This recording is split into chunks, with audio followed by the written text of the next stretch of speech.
और शांति वार्ता में शामिल होने के लिए पाकिस्तानी डेलीगेशन भी रवाना हो गया है। स्विट्जरलैंड के ज्यूरिख पहुंचेगा पाकिस्तानी डेलीगेशन में पीएम शहबाज शरीफ और फील्ड मार्शल मुनीर शामिल होंगे। पाकिस्तानी विदेश मंत्रालय ने इसकी जानकारी दी, यानी शहबाज और मुनीर दोनों ज्यूरिख में मौजूद होंगे वार्ता के दौरान। तो आज है बड़ा महत्वपूर्ण दिन। अमेरिका और ईरान के बीच स्विट्जरलैंड में होनी है वार्ता। बातचीत कहां पर होगी? बर्गनस्टॉक में होगी, जो कि स्विट्जरलैंड में मौजूद है। दोनों तरफ से जो टीमें हैं वो स्विट्जरलैंड पहुंच चुकी हैं।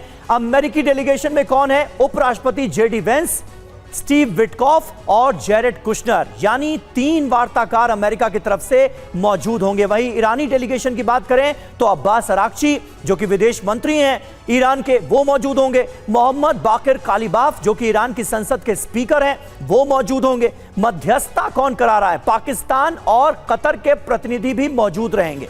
खास बात यह है कि लेबनान में इजरायली हमले से टेंशन है। शुक्रवार को यह वार्ता नहीं हो सकी थी। ईरान ने हॉर्मुज में फिर से नाकेबंदी कर दी। शनिवार को 55 शिप हॉर्मुज से होकर गुजरे थे और सेंटकॉम की तरफ से भी इसकी जानकारी दी गई थी।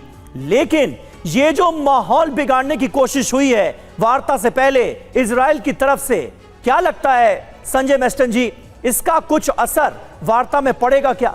दोनों के बॉडी लैंग्वेज में, दोनों के रिश्तों में भी क्या वो खटास नजर आएगी जिसकी उम्मीद ये की जा रही थी कि वो अब धीरे धीरे करके कम होगी, रिश्ते बेहतर होंगे? और देखिए, बिल्कुल आप सही बोल रहे हैं। पहली बात, अमेरिका का रुख जो इजराइल के प्रति है ये है कि अमेरिका अपने को डोमिनेंट पार्टनर सोचता है और वो सोचता है कि इजराइल एक छोटा सा पार्टनर है। कोई भी रिलेशनशिप में पार्टनर बराबर होती है और ये अमेरिका की बहुत बड़ी भूल है। वो सबसे ज्यादा, आपने G7 में भी देखा था, वो हॉल में घुसते ही उसने बोला आई एम द बॉस। कोई भी कंट्री का राष्ट्रपति अगर ये भावना से किसी के साथ बात करेगा तो अपने दूसरे पार्टनर को, और स्ट्रेटेजिक पार्टनर इजराइल उसका स्ट्रेटेजिक पार्टनर है, उसको अगर वो एक बहुत लो लेवल से देखता है तो इजराइल की भी अपनी एक, देखिए मैं बोलूंगा घमंड है, या घमंड इनकरेक्ट वर्ड होगा, मतलब एक देश की जो इज्जत है वो है उसके।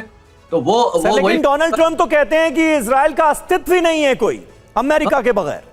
बिल्कुल, देखिए डोनाल्ड ट्रंप तो किसी के लिए कुछ भी बोल सकते हैं। वो अभी आपने देखा मेलोनी के लिए भी क्या क्या बोल रहे हैं जी। वो तो मतलब एक राष्ट्रपति कहलाने योग्य ही नहीं है, वो एक स्टेट्समैन नहीं है। तो कहने का मतलब है वो, उन्होंने एक्चुअली सारी विश्व में पूरा टर्बुलेंस, पूरा डिसऑर्डर तो उन्होंने कर दिया है। लेकिन मेलोनी ने क्या करारा जवाब दिया? पूरी दुनिया में तारीफ हो रही है कि अमेरिकी राष्ट्रपति ने जो कहा उसका करारा जवाब जॉर्जिया मेलोनी की तरफ से दिया गया, और यह वाद विवाद अभी भी जारी है। करुणा। बिल्कुल। और देखिए सर, एक बड़ी खबर का रुख करें, इसके बाद फिर से आपके पास आएंगे। हिजबुल्लाह के साथ